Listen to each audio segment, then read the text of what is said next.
Cumprimentar todos com a paz do Senhor, amém, amados? Com quem prega e canta acontece de tudo também.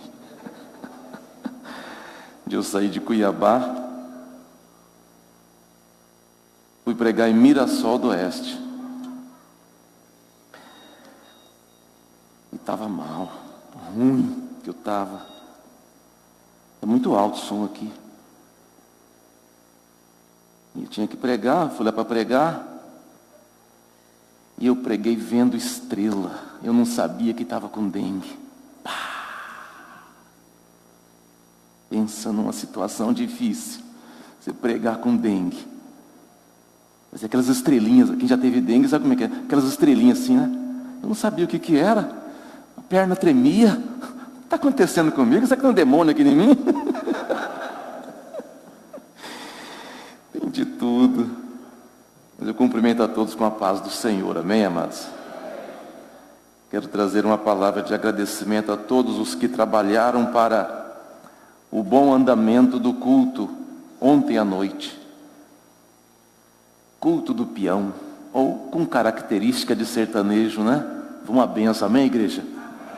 Quem estava aqui participou, foi uma benção, graças a Deus, todos os aspectos. Abra sua Bíblia. Quero também orar nesse momento pela oferta. O Senhor instituiu dízimos e ofertas para a manutenção da tua obra, mas em primeiro lugar, para que o seu povo entenda e seja abençoado. Para que nós, como seu povo, entendamos e sejamos abençoados. Pai, multiplique, Senhor, as finanças daqueles que ofertam, que dizimam na tua casa, prosperando os teus filhos, e aqueles que estão desempregados, ó Deus, abram a porta para eles, porque o Senhor é o Deus que abre portas onde não existe paredes. Te louvamos, Deus, multiplica as bênçãos na vida dos teus filhos. Oramos em nome de Jesus, amém. Abençoa-nos nesta palavra, Senhor. Hebreus capítulo 12. Hebreus 12. Diz assim a palavra de Deus: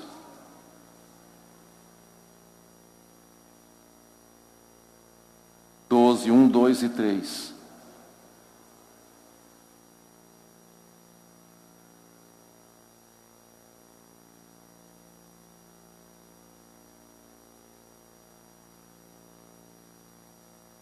Hebreus 12. Portanto, nós também, pois que estamos rodeados de uma tão grande nuvem de testemunhas, deixemos todo o embaraço e o pecado que tão de perto nos rodeia, e corramos com paciência a carreira que nos está proposta. Autor e consumador da fé, o qual pelo gozo que lhe estava proposto, suportou a cruz, desprezando a afronta, e assentou-se à destra do trono de Deus. Considerai, pois, aquele que suportou tais contradições dos pecadores contra si mesmo, para que não enfraqueçais, desfalecendo em vossos ânimos. Eu quero pregar nesta noite, amados, uma mensagem com o tema: o que te faz parar no meio do caminho?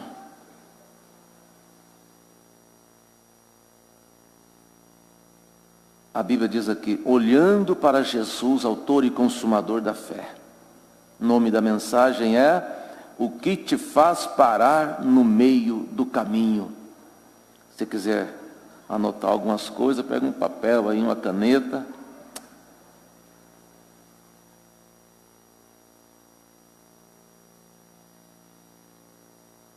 Nossa vida terrena, amados, nossa vida terrena tem aí em média, vamos assim, por nossa conta, chutar, uns 85 anos. Com bastante otimismo, alguns chegam a 90. Com muitíssimo otimismo, alguns chegam a 100. E com muitíssimo, alguns ultrapassam a 100. O que a Bíblia diz? A Bíblia diz o seguinte: Moisés falando, oração de Moisés diz assim, Salmo 90, verso 9 e 10. Pois todos os nossos dias vão passando na tua indignação, passam os nossos anos como um conto que se conta. Os dias da nossa vida chegam a 70 anos, e alguns pela sua robustez chegam a 80. O orgulho deles é canseira e enfado, pois passam rapidamente e nós voamos. Comparando, amada, a nossa vida terrena com a eternidade, ela é um vapor.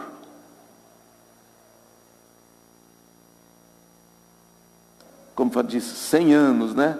Mas quando se chega nessa idade, amado, a qualidade de vida motora, cognitiva, racional, já não é boa. Em nossa vida terrena, amado, nós temos algumas caminhadas, algumas fases. Bebê, criança, juvenil, adolescente, jovem, dos 26, 28 para cima. Aí vai a idade adulta, vamos imaginar até os 60, inicia-se a terceira idade. E na minha opinião, nos 80, vamos imaginar por esse ângulo. As nossas decisões sérias, amados, começam na adolescência. É aquele amor maravilhoso, ingênuo, que nós achamos que é a coisa mais linda do mundo. Aí começa outras coisas mais na nossa vida, e ao mesmo tempo uma vida sem desafios, ela é muito esquisita. Já pensou, amado, se você não tivesse desafios? Parece que o ser humano já nasce com um instinto inato de superar dificuldades. Se nós não passarmos por dificuldades, parece que a vida fica sem graça.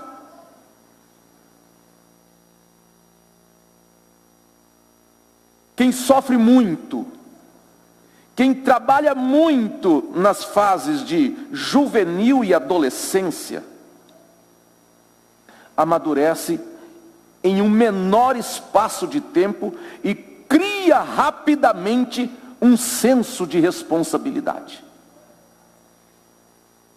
E isso é uma coisa que eu já vi ao longo do tempo. E tem pessoas aí com 24, 25 anos que parece que tem 13 anos. Parece que tem 15. O que te faz parar no meio do caminho?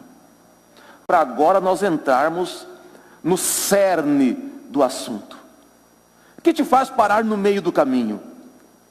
Primeiro item: lembranças ruins.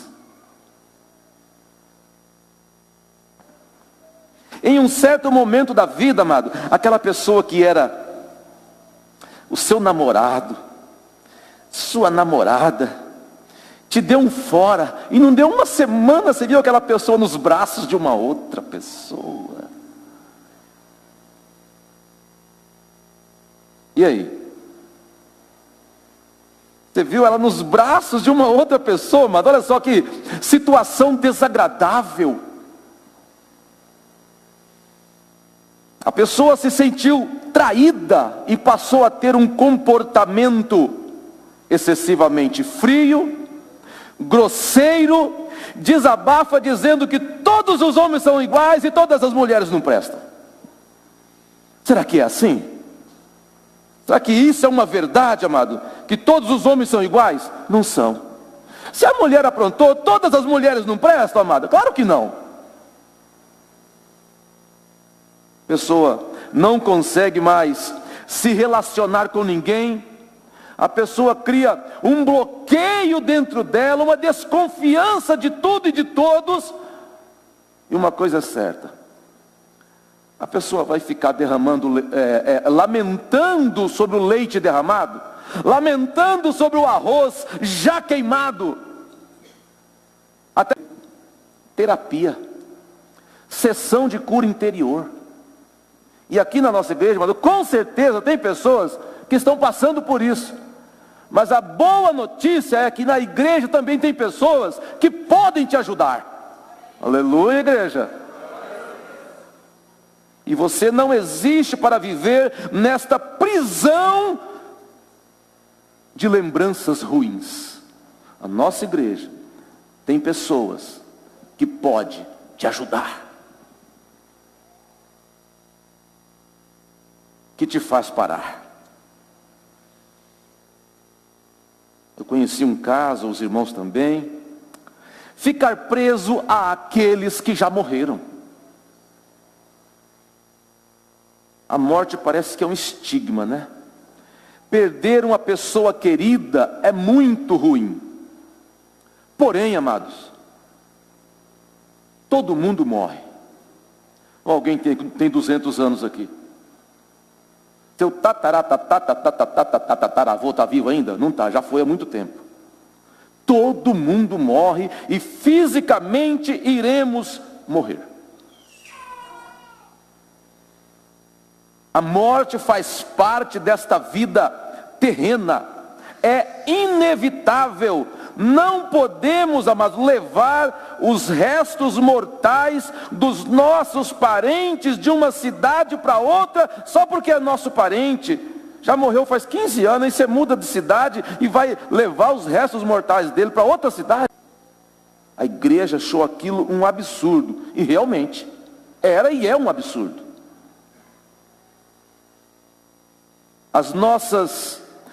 Nossos sentimento de amor, sentimento de aquela lembrança que ficou dolorida porque alguém veio a falecer, amado, nos levam a atitudes equivocadas. Libere. Amado, se tem alguém com esse tipo de problema aqui na igreja, libere quem já morreu. Não fique lamentando, forçando lembranças dolorosas. Sabe por quê, amado? Porque Deus tem uma vida melhor para você. Não fique preso a essas lembranças sensíveis de parentes que já partiram. Acredite, amado, Deus continua no controle. E o que Ele tem para você, amado, é uma vida de lutas e de vitórias. Salmo 121 diz lá: levantarei os meus olhos para os montes. De onde me vem o socorro? O meu socorro vem do Senhor que fez os céus e a terra. Ele não deixará o teu pé vacilar. Aquele que te guarda não cochilará. Ele não tosquenejará, ele não cochilará, porque ele é o guarda de Israel. A Bíblia diz que o guarda de Israel não dorme. O Senhor é quem te guarda. O Senhor é a tua sombra, a tua direita. O sol não te molestará de dia, a lua não te guardará a tua alma. O Senhor guardará a tua entrada e a tua saída desde agora e para sempre. Libere aqueles que já morreram. Consideremos também, dentro desse tema, guardar ódio e sentimento de vingança. Conheci um camarada que é amargurado pela vida, porque tal dia assim, há 25 anos atrás, fulano fez isso e isso para ele, e até então hoje, se você conversar com ele, ele começa a remoer aquela coisa amarga, ruim.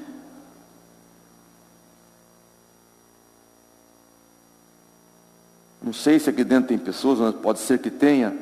Um dia alguém te ofendeu. Alguém te trouxe um enorme prejuízo, feriu o seu orgulho, sujou o teu nome, te caluniou e as consequências foram muito ruins para você. Quem sabe até tenha roubado a sua namorada ou o seu namorado.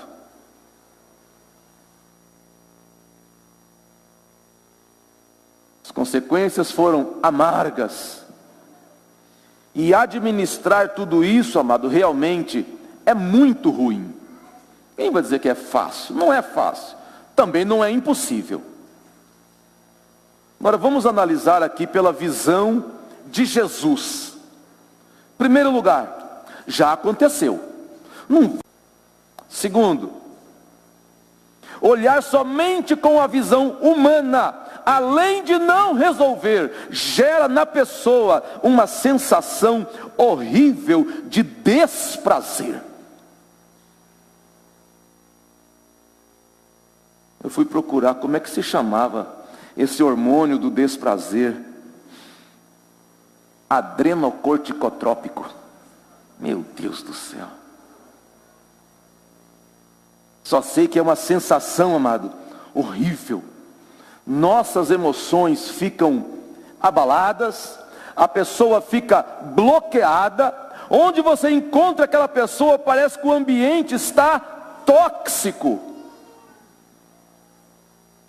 A pessoa precisa ser ministrada, ou seja, nessa pessoa é necessário que eu e você ministremos, sabe o que, amado? Aquela simples oração do Pai Nosso.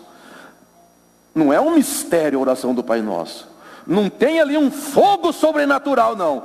Mas a mensagem fala. O que diz lá? Quando orardes, dizei: Pai nosso que estás no céu, santificado seja o teu nome. Venha a nós o teu reino, seja feita a tua vontade, assim na terra como no céu. O pão nosso de cada dia nos dai hoje. Perdoe as nossas ofensas, assim como nós temos perdoado a quem nos ofendeu. Você tem perdoado? Como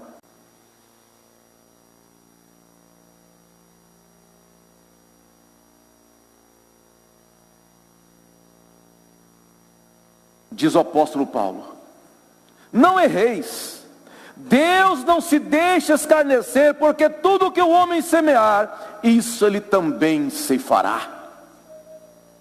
Porque o que semeia na carne, da carne ceifará a corrupção, mas o que semeia no Espírito, do Espírito ceifará a vida eterna. E não nos cansemos de fazer o bem, porque a seu tempo ceifaremos, se não houvermos desfalecido. Amado, alguém plantou algo muito ruim na sua vida, sendo que você não havia plantado aquilo. Onde eu quero chegar?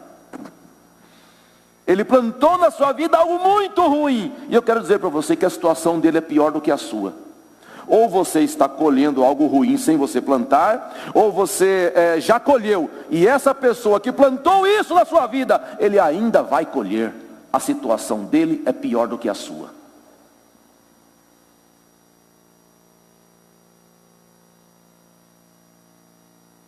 Perdoe. Seja livre. É vontade de Deus que você seja livre. Diz o apóstolo Paulo: revesti-vos, pois, como eleitos de Deus, santos e amados, de entranhas de misericórdia, de benignidade, de humildade, de mansidão, longanimidade, suportando-vos e perdoando-vos uns aos outros.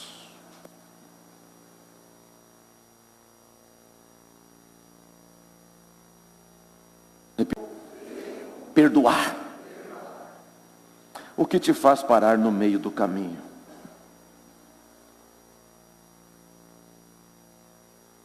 Jugo desigual. Existem certas sociedades, amados, que não são para crentes. Preste atenção. Vamos por aí, 2 comerciantes compram uma outra loja. Um é cristão e o outro tem uma outra religião. Um ora ao Deus de Israel, o outro ora a um outro Deus. Um tem um conjunto de doutrina e crença, o outro tem outro conjunto de doutrina e crença. Amado, vai dar problemas. Tem certas sociedades que não é para crente.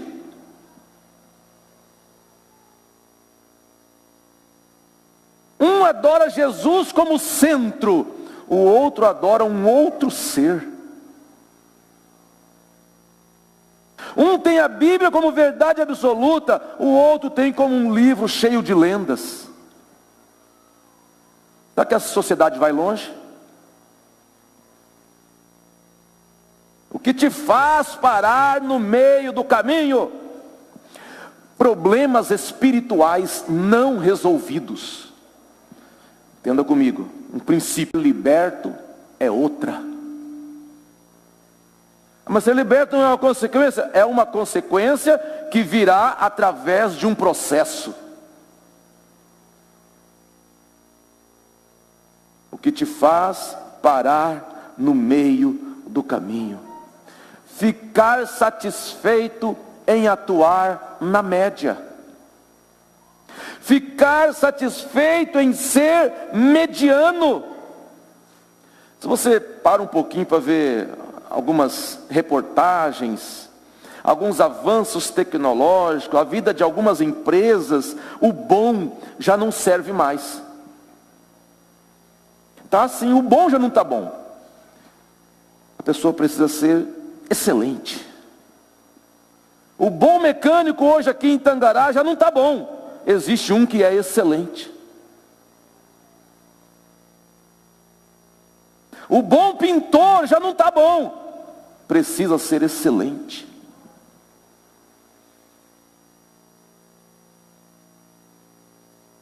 Qualifique-se mais na sua área. Existem vários cursos que podem te ajudar. Qualifique-se mais na sua área.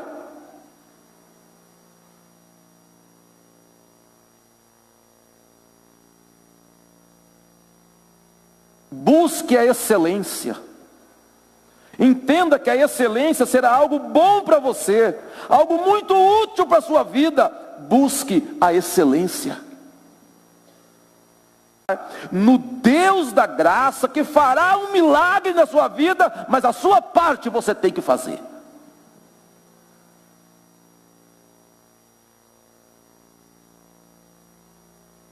Nunca esqueça. Nunca esqueça. A soberba derrubou aquele anjo de luz para a região das trevas e pode te derrubar também. Nunca esqueça que a mentira faz com que todos não acreditem mais em você.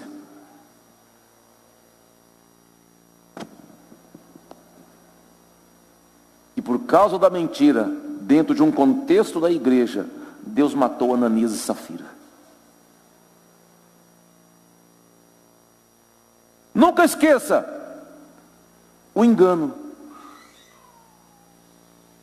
O engano te leva a ser odiado pelos enganados. Olha, aquele que parecia ser seu amigo, por ter sido enganado por você, passa a te odiar.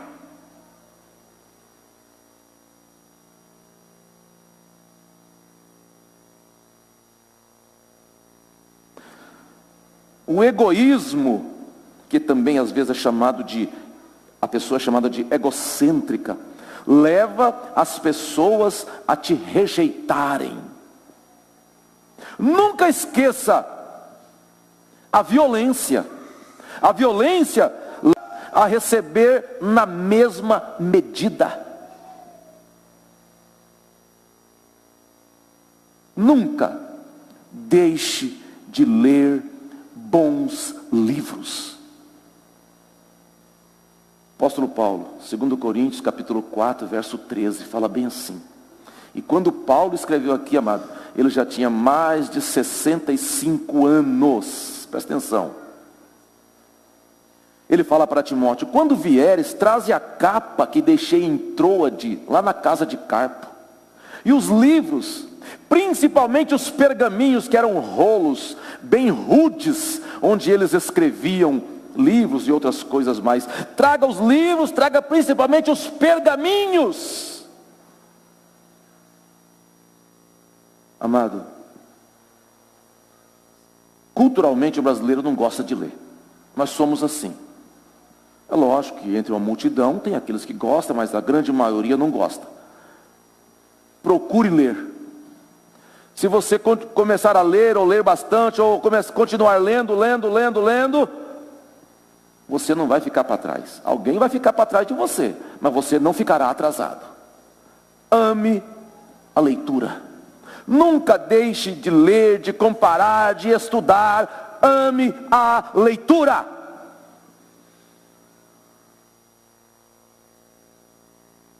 Paulo, com 65 anos, dizia: traga os livros, traga os pergaminhos,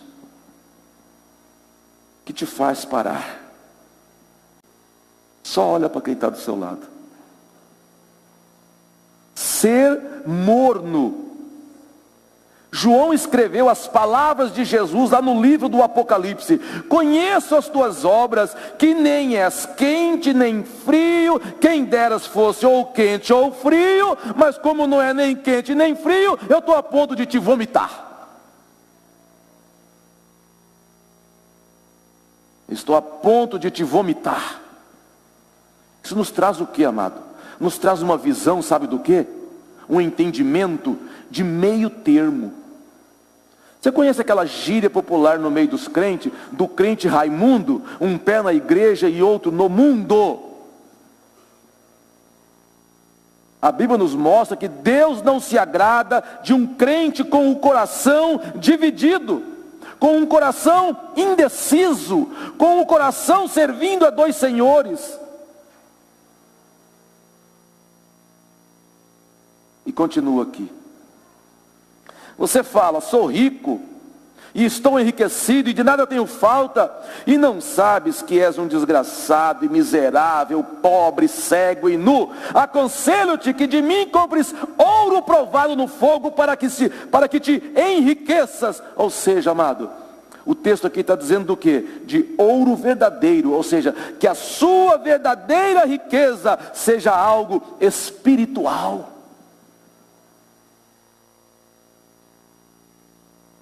E continua: e roupas brancas da tua nudez, ou seja, que a nossa santidade seja verdadeira. E continua: e que unjas os teus olhos com colírio para que vejas. Ou seja, que a pessoa, que o crente, que o cristão tenha uma visão espiritual cristocêntrica. E continua. Agora sou eu que reforço. Amado, eu já encontrei pessoas, gente boa aí, e a palavra é essa: pare de pensar que a Bíblia é um livro cheio de histórias desconectadas. Pare de pensar que a Bíblia é um livro cheio de fábulas. Pare de querer encontrar erros na Bíblia, e ainda que por mais que haja erro de tradução, amado, a mensagem desse livro continua transformando o mais vil pecador.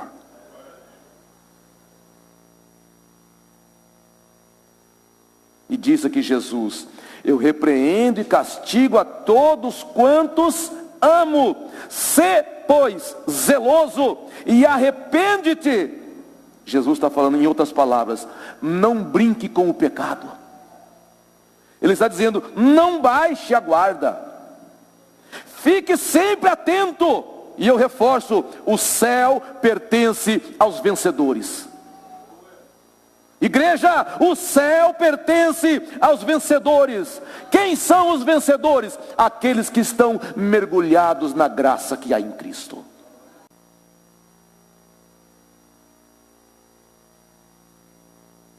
Para que você não pare. O que te faz parar, agora, para que você não pare. Diz o apóstolo Paulo, em meio a tantas tribulações que ele vinha vivendo e comentando e analisando, ele escreve: que diremos pois a estas coisas? Se Deus é por nós, quem será contra nós? Aí ele começa explicando: aquele que nem mesmo a seu próprio filho poupou, antes o entregou por todos nós, como nos não dará também com ele todas as coisas? Quem intentará acusação contra os escolhidos de Deus? É Ele, Deus, quem nos justifica. Quem é que condena? Pois é Cristo quem morreu, ou antes, quem ressuscitou dentre os mortos, o qual está à direita de Deus e também intercede por nós. Quem nos separará do amor de Cristo? Aí começa. É a tribulação? Ah, pastor, lá em casa a tribulação, lá em casa está um inferno. Ora que o bicho vai embora. A angústia, a perseguição, a fome, a nudez, o perigo, a espada, como está escrito: por amor de ti somos entregues à morte todo dia, somos reputados como ovelha para o matador. Ou seja, em meio a todo tipo de sofrimento que possa acontecer, Paulo escreve bem assim: mas em todas estas coisas somos mais que vencedores, exercício da fé. Porque estou certo de que nem a morte, nem a vida, nem os anjos, nem os principados, potestades, presente, porvir, altura, profundidade, nem alguma outra criatura nos poderá separar do amor de Deus que está em Cristo Jesus, o nosso Senhor. E agora eu complemento: em meio às tribulações da vida, problemas de saúde. Quem gosta de ficar num hospital com cano aqui, mangueira aqui? Quem é que gosta? Dependendo 100% ali da enfermeira. Ninguém gosta.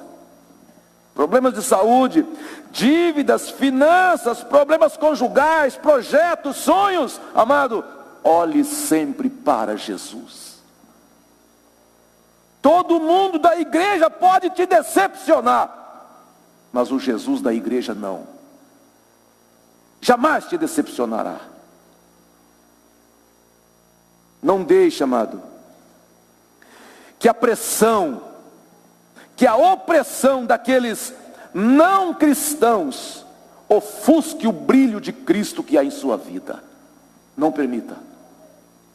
Outra observação: não deixe que o curso da nossa sociedade tire você da presença graciosa de Deus. Conheço alguns irmãos que às vezes dentro da sala de aula, no comércio, no meio dos amigos, tolos, imorais, indecentes, tem nada a ver com o mundo cristão, mas eles são crentes. Em um outro ambiente, o cara começa a falar palavrão, na maior naturalidade. Não deixe que o curso da nossa sociedade, amado, afaste você da presença graciosa que há em Cristo. Não deixe também, ou não deixemos que a lógica das coisas, situações, nos levem a não crermos mais nos milagres de Deus. Amado, creia no sobrenatural de Deus para a sua vida. E se o seu parente não crê, creia por ele. Você foi chamado para ser um exemplo. Você foi chamado para brilhar. Você foi chamado para abençoar. Se o seu parente não crê mais em Deus, no poder de Deus, creia para ele. Você foi chamado para ser sal. Você foi chamado para ser luz. Você foi chamado para fazer a diferença. Se o seu parente, se o seu amigo não crê, creia para ele. Creia por ele. Aleluia, igreja. O que te faz parar no meio do caminho? Feche os teus olhos.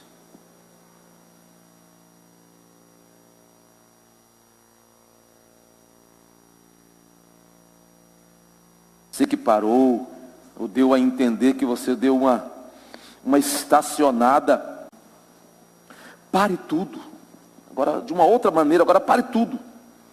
E analise comigo. Não compensa parar. Enquanto você para, o diabo avança. Enquanto você para, você deixa de crescer espiritualmente, e outros estão crescendo e você está ficando para trás. Há alguém nessa noite que deseja receber Jesus como Senhor da sua vida. Ele é o centro do universo. Ele pode gerar em você uma vida diferente e levar você a uma outra vida. Levante teu braço como sinal. Há alguém nessa noite que deseja fazer um concerto com Deus e receber Jesus como Senhor e Salvador da sua vida?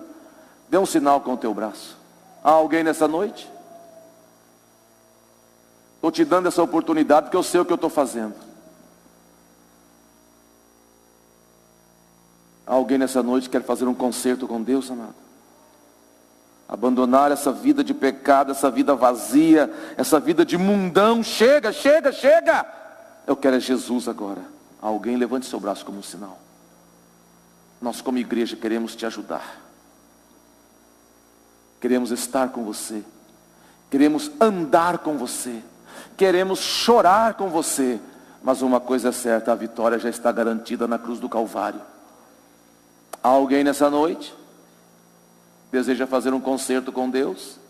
Levante seu braço como um sinal. Por um motivo ou por outro você parou. Você foi chamado para colocar a mão no arado e não olhar para trás.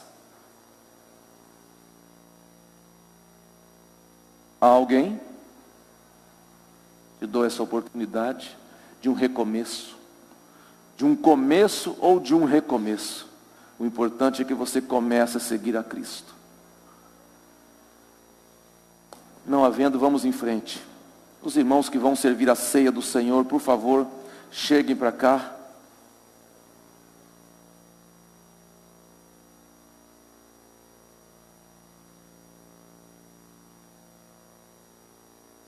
Abra sua Bíblia, 1 Coríntios capítulo 11.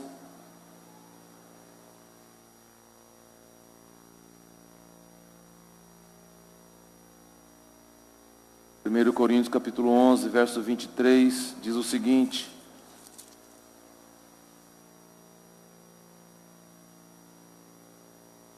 porque eu recebi do Senhor o que também vos ensinei, que o Senhor Jesus, na noite em que foi traído, tomou o pão, e tendo dado graças, o partiu e disse: tomai, comei, isto é o meu corpo que é partido por vós, fazei isto em memória de mim. A ceia, igreja, é um memorial. A ceia, o pão simboliza o corpo e o vinho simboliza o sangue de Jesus. Para quem é a ceia? Para todo crente batizado. E se pecou, peça perdão, amado. Tem crente que não, ele perde uma ceia, perde duas, perde três, porque ele não consertou. Conserte, amado. Vai ficar sendo escravo do pecado até quando? Chega de ser escravo. Você existe para ser livre. Jesus está aí pronto a trazer um refrigério para a sua alma. E você fica atolado por causa de um pecado.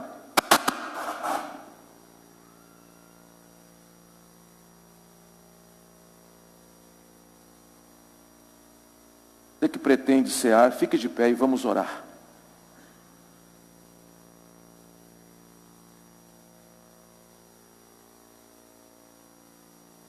Você não consegue vencer essa situação ruim, peça ajuda para alguém. Você precisa superar. Esse negócio de ficar uma ceia, duas, três, quatro ceias sem participar porque pequei. Olha, peça perdão, amado. Tome posse.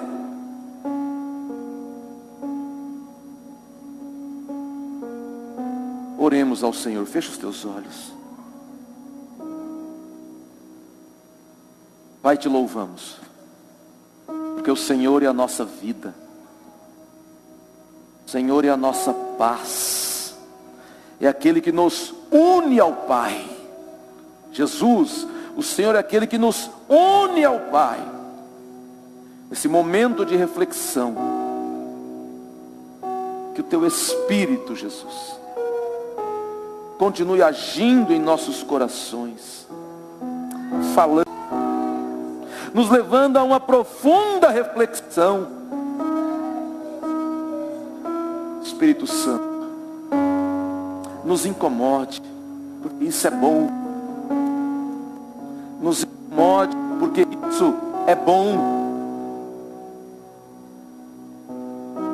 E ajude aqueles que não conseguem superar, às vezes, alguns momentos, ou por falta de fé, ou seja, o que for, Espírito Santo. Só o Senhor pode agir.